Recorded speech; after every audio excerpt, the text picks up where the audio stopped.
Cheers from Berkeley, California. This is Earl Creps. My wife Janet and I are church planters here in the city of Berkeley. We live just about 10 miles from San Francisco.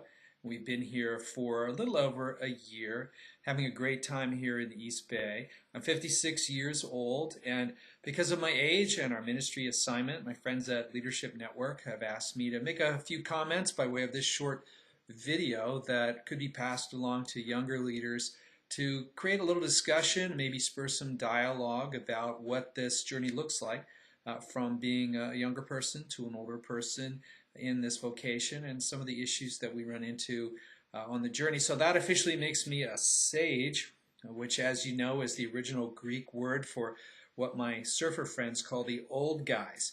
I'm the Lipitor generation, mostly alive because of baby aspirin and drugs like that. And with all the downsides that come with that, maybe there are some upsides in terms of perspective that you get by way of distance from being in the younger period of ministry.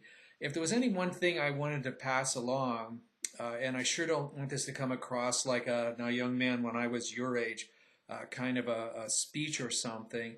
The main thing to me is that getting older in leadership, it's okay. In fact, there's a lot good about it, and I just want to encourage you today to think about what some of the possible benefits might be. So I sort of approach it in this fashion. I think of the 20s and early 30s as kind of the first window for leaders. When you're traveling light, you may still, you are maybe without children for a while, so your obligations are lighter, you can take some chances, and this is probably why most church planters are in their 20s, because you have years to recover if things don't go well. You don't have so much on the table to risk. You can go all in when all isn't very much easier. And so we're aware that we don't fit the typical profile of church planter because we're beyond the years when you're supposed to have those assets available to you. So there are really positive things about that part of ministry life. The danger that can come with it is the feeling that I need to hold on to who I was in that first window, that I need to always be the sort of cool young leader. I need to hold on to the culture and the attributes of those days, or somehow I'm losing something that can't be replaced. My feeling is that holding on to that is the best possible way to lose it, and that we could think about aging in ministry in a different way by using a couple of icons that are significant to me. One is William Shatner, the actor. He begins in the early 1960s in black and white television and probably a few movies, and then of course has his breakout role as Captain James Tiberius Kirk, the first commander of the Starship Enterprise, a franchise that's still alive and well among us. He emerges later on as the leading man in a cop show called T.J. Hooker, wearing this enormous sort of nylon-looking toupee in this drama, and disappears for a while, but comes back as the very amusing attorney in the series Boston Legal, and today is the national spokesman for Priceline.com.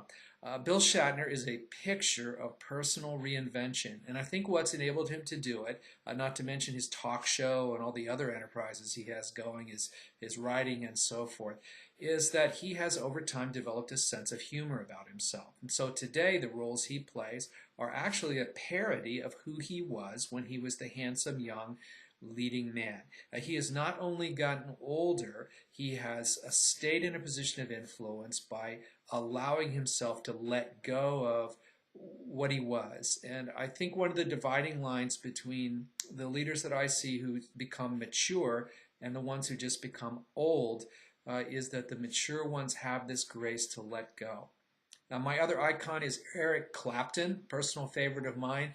He is probably still the world's leading blues rock guitarist, was a phenom from his very young years, although to my knowledge he still does not read music, taught himself to play by listening to the blues records of other artists and simply copying what they did until he was able to do that and to do even more.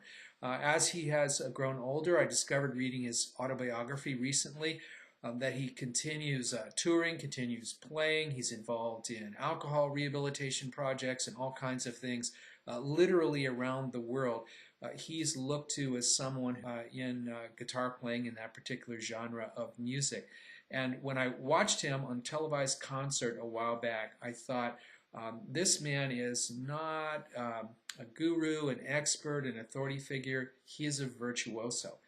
In other words, he's not only let go of what he was in his 20s, he to be a mature version of the gifts that have been put inside him, and he establishes the fact that age doesn't cancel your ability to impact. It just packages it in a different form.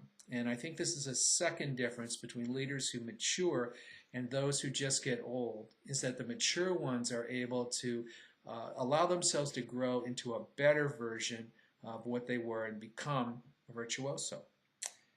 Cheers.